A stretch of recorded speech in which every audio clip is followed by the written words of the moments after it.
তাহলে এবার সুজিত বাবুর কাছ থেকে শুরু করব। অ্যাকচুয়ালি এই 90 ঘন্টা এই কথাটা নিয়ে যে বিতর্ক উঠেছে এই জায়গা থেকে না আমি কোট আনকোট 90 ঘন্টা ওইভাবে ধরি না, আমি এটাকে একটা মানসিকতা হিসেবে ধরছি। আর অনেকটা সময় ধরে কাজ করতে হয় এবং সেটা সারা বছর ধরে নয়, এবং বিভিন্ন ইন্ডাস্ট্রিতে আলাদা আলাদা প্যারামিটারের ব্যাপার আছে। যেমন আমাদের ক্ষেত্রে দিয়ে যদি আমি বলি, আমি অন্যান্য সেক্টর সম্বন্ধে এটা জানি না। ধরুন একটা ছবি করব, একটা 30 দিন 40 দিন ধরে ছবি করব, সেই শুটিং পিরিয়ডটা একরকম, তার প্রি প্রোডাকশনটা একরকম, আর তার আগে যখন আমি লেখাটা কনসিপ্ট করছিলাম তখন সময়টা আমার একরকমভাবে যায়। আমরা এই খাদানেই যদি বলি, খাদানে আমরা অ্যাভারেজ 16 ঘন্টা শুটিং করেছি। আচ্ছা, নইলে করতে পারতাম না। ওই যে মার্কেট ছোট হয়ে গেছে বলছে, মার্কেটটা ছোট হয়ে যাওয়ার পিছনেও আবার ওই 8 ঘন্টা ওই মানসিকতা সব কিছু মিলেই অনেক কিছু মিলেমিশে এসছে, একদিনে একটা কিছু তো হয় না। তো আমরা 16 ঘন্টা করে কাজ করেছি, এবং যখন আমাদের রিলিজের আগে, পোস্ট প্রোডাকশন লম্বা সময় চলছিল, রিলিজের আগে 10-12 দিন ধরে আমরা অলমোস্ট 24 ঘন্টায় কাজ করেছি। কেউ না কেউ এই 2 ঘন্টা ঘুমিয়ে নিচ্ছে, তো তারপরে 2 ঘন্টাও ঘুমিয়ে নিচ্ছে, এইভাবে কাজ করেছি, নইলে আমরা এটা করতে পারতাম না। তো সেটার ফসল আমরা পাচ্ছি। ওই লড়াইটা লড়তে হবে, ওই সময়টা দিতে হবে, তা নাহলে আপনি গ্রো করবেন না। সেটা সারা বছর সারা জীবন ধরে নাও হতে পারে, কারণ এমনিও আমাদের ওয়ার্ক লাইফ খুব কম সময়ের জন্য। আমরা এমনি বড্ড বেশি চা দোকানের আড্ডা, চা দোকানে থেকে মানে বিশ্ব অর্থনীতি তৈরি করা, ক্রিকেটের প্ল্যানিং করে দেওয়া, এবং প্রতিবেশী দেশেদের কিভাবে চলতে হবে সেটাও করে দেওয়া, এতে আমরা অনেকটা সময় দিই। আমি খালি মানসিকতার কথা বলছি, কিন্তু কাজের ক্ষেত্রে আমাদের প্রবলেম হয়। সারা বছর যে মানুষটা বসে থাকে, তাকেও যদি আপনি 10 দিনের কাজ দেন, তখন দেখবেন ওই দিন যদি ওকে 12 ঘন্টা 14 ঘন্টা কাজ করতে, এতটা কাজ করা যায় না এইটা। আর প্রোডাক্টিভিটি সত্যি একটা সময়ের পর কমতে থাকে, এটাতে আমি বিলিভ করি, কিন্তু তারপরেও কখনো কখনো আপনাকে কিছু কিছু সময় এটা করতে হবে, এবং আপনাকে নিজেকে ওই এনার্জিটা দিতে হবে, প্রোডাক্টিভিটি যাতে প্রপার থাকে। আর প্যাশনকে আমরা বড্ড বেশি ফ্যান্টাসাইজ করে নিচ্ছি। মানে এটা প্যাশন বলতে খালি ছবি আঁকা, ফটোগ্রাফি, সিনেমা করা, গান বাজনা করা, এটাকে বলে ফেলি। প্যাশন বলতে আমি যদি ডক্টর হতাম এবং আমি ওটাই যদি প্যাশনেটলি না করি, তাহলে আমি কী করে হলাম? প্যাশন সব কিছুতেই প্যাশনেটলি করা উচিত। আমি তো মানে খাইও খুব প্যাশনেটলি, আমি খুব অল্প খাই কিন্তু খুব প্যাশনেটলি খাই, খুব অল্প সময়ের মধ্যে সেটাকে খেয়ে ফেলি, এবং বিশেষ করে আমি পটিও করি খুব প্যাশনেটলি, খুব আনন্দের সঙ্গে। তা আমার মনে হয় প্যাশনটা সব কাজের সঙ্গেই থাকা উচিত। আর যদি মনে হয় না আমি ডিসকানেক্টেড হয়ে যাচ্ছি, তাহলে ওটা না করাই উচিত। আর যদি ওই অল্প সময় নির্দিষ্ট সময়ের মধ্যেই বেঁধে রাখতে চান, তাহলে সৌরভ গাঙ্গুলি পেতাম না, ব্যারেটো পেতাম না, বিরাট কোহলি পেতাম না, সচিন পেতাম না, মানে আমরা এগুলোও পেতাম না, কিন্তু ঠিক মারাদোনাও পেতাম না। সুজিতবাবু যেটা বলছেন সেক্ষেত্রে অত্যন্ত গুরুত্বপূর্ণ বিষয় হচ্ছে উনি যেটা তৈরি করছেন সেটার থেকে উনি বিযুক্ত হচ্ছেন না। হ্যাঁ, এইটা হচ্ছে ইম্পর্টেন্ট। এক্স্যাক্টলি। যেমন ধরুন, খুব স্বাভাবিকভাবে সুজিতবাবু যখন ছবিটা বানাচ্ছেন, তখন উনি এখানে প্যাশনের গুরুত্বটা এইখানে। রতন টাটা যখন একটা গাড়ির কল্পনা করছেন, তখন ওইখানে ওর প্যাশনের জায়গাটা রয়েছে। হ্যাঁ, তো সেইখানে সে যতটা সময় দেবে, সেখানে দাঁড়িয়ে একজন শ্রমিক এবং শ্রমিক, সে মস্তিষ্কগতভাবেও সে শ্রমিক ওরকম হয় না যে সবসময় মানে hand labour and head labour এর মধ্যে যে মানে একটা পার্থক্য রেখা আমরা টানি। হ্যাঁ, সেক্ষেত্রে কায়িক শ্রমের ক্ষেত্রে সময়টা অনেক বেশি লাগে, কষ্টটা অনেক বেশি হয়। মানসিক শ্রমের ক্ষেত্রেও যে মেন্টাল ওয়েলবিং, এইটা হচ্ছে আমাদের ভারতীয়দের না একটা অদ্ভুত সমস্যা আছে। মেন্টাল ওয়েলবিং জিনিসটাকে আমরা বেসিক্যালি পাত্তাই দিই না, and this is nothing but an expression of patriarchy. চায়ের দোকান গ্রিসে যেমন জিমনেজিয়াম ছিল, সেরকম আমাদের গ্রামগুলোতে চণ্ডীমণ্ডপ ছিল, আর আমাদের শহরগুলোতে সেই চণ্ডীমণ্ডপের মিনিয়েচার ফর্ম কিন্তু চায়ের দোকান। আমি নিজে ট্রেড ইউনিয়ন করার পাশাপাশি একটু লেখালেখি করে থাকি, কিছু গবেষণামূলক কাজকর্মও করে থাকি। চায়ের দোকান থেকে আমি অনেক কিছু পাই, এমনকি গবেষণার মতো উপাদানও পাই, এবং সেগুলো কিন্তু মোটামুটিভাবে যদি বলা হয় আন্তর্জাতিকভাবেও সেগুলো প্রশংসিত। খুব ইন্টারেস্টিং হয়ে উঠেছে। না, আমি একটা ছোট্ট করে বলে দিই, আমাকে ধরে যখন বলা হলো, আমি আমার সিনেমা বানাই, ফাইনালি গিয়ে সেলিব্রেশন আমাকে নিয়ে হয়, যেহেতু ছবিটা আমি ওন করি, আমার নাম যায় ওইভাবে।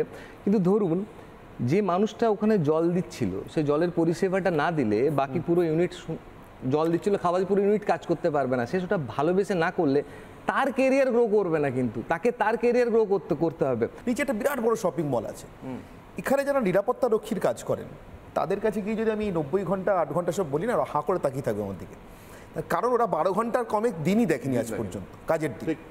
কোথাও একটা হিপোক্রেসি থেকে যাচ্ছে আমার মনে হচ্ছে যখন আলোচনা করছি। Profession of passion and a profession. And a profession of compulsion.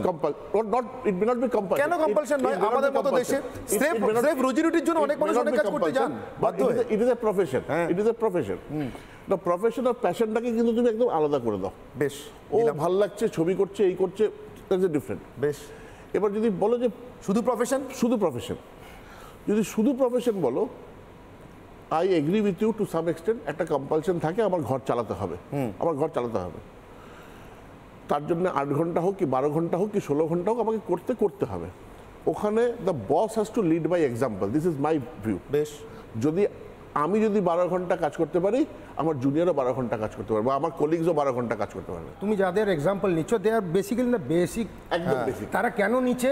Because তার মানে সব দিক দিয়ে তারা কিছু পায়নি বলে নিচ্ছে এরকম না, হয়তো পেয়েও সেই সুযোগে তারা সদ্ব্যবহার করতে পারেনি, হয়তো তাদের জিওগ্রাফিক্যালি তারা এমন জায়গায় বড় হয়েছে তাই জন্য তারা পিরামিডের ওইখানেই রয়ে গেছে।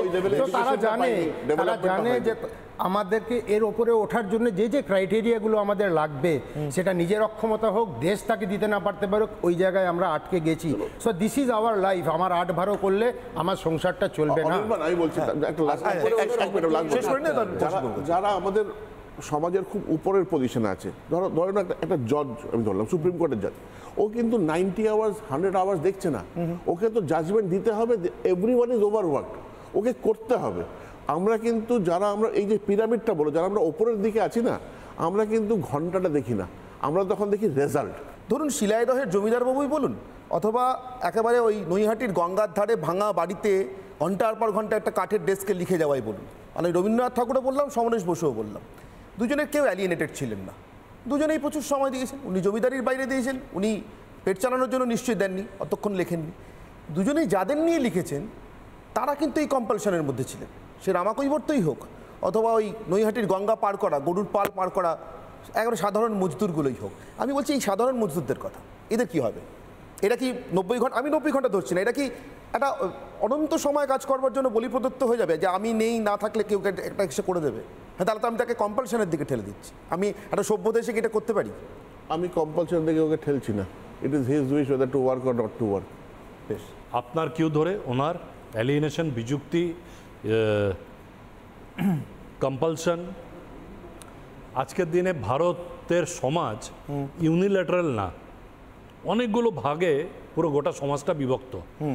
আমাদের মেন্টাল চাহিদা, আমাদের পয়সার চাহিদা, প্রত্যেকটা ডিফারেন্ট আলাদা আলাদা স্ট্রেটাতে।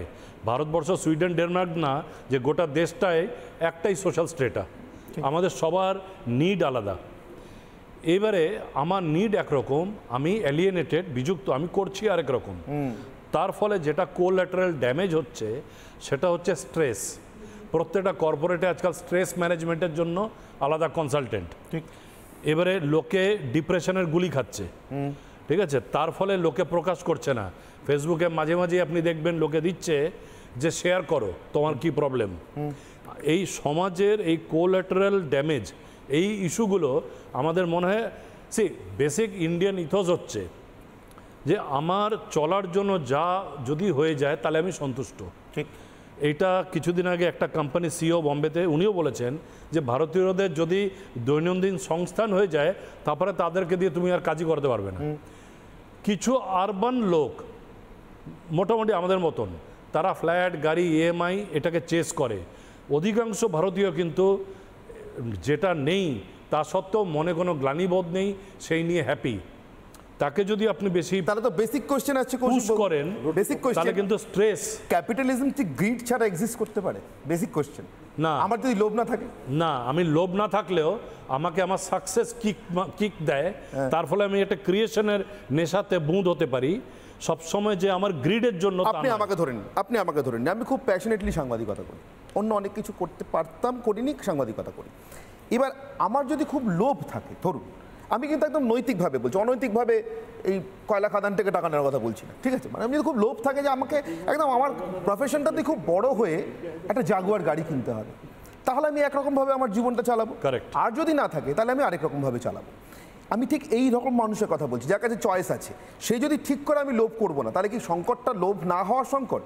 আপনি খুব ইন্টারেস্টিং পয়েন্ট বলেছেন, তাই জিজ্ঞেস করছি। হচ্ছে আমাদের জীবন দর্শন সম্বন্ধে আমাদের নিজেদের ওয়াকিবহাল থাকার, এক্স্যাক্টলি আমি কোথায় থামবো, কতটা চাই, কি করব। বেশিরভাগ পারিবারিক শিক্ষা থেকে বা কর্পোরেট ওয়ার্ল্ড সব জায়গাতে এই জিনিসটা কোথাও আজকাল শেখানো হচ্ছে না যে আমি কোথায় থামবো।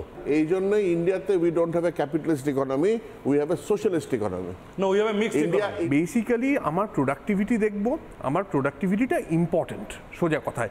এবং যে দেশে এরকম বিপুল জনসংখ্যা, সেটাকে যদি আমি ক্রিয়েটিভলি যদি সেই জনসংখ্যাকে ইনক্লুড করতে পারি আমার প্রোডাক্টিভিটি বাড়ানোর জন্যে, সেই জায়গাটা ইম্পর্টেন্ট। এই যে র্যাট রেস তৈরি হয় কোন জায়গা থেকে, এবং মানুষগুলো এই যে আমার চাকরিটা আমি এখন এই 10 ঘন্টা কাজ না করলে পেছনে আরও একটা লোক এসে যাবে, এই চিন্তাটা আসে এইখান থেকে যখন সিস্টেম তাকে প্রোভাইড করতে পারে না।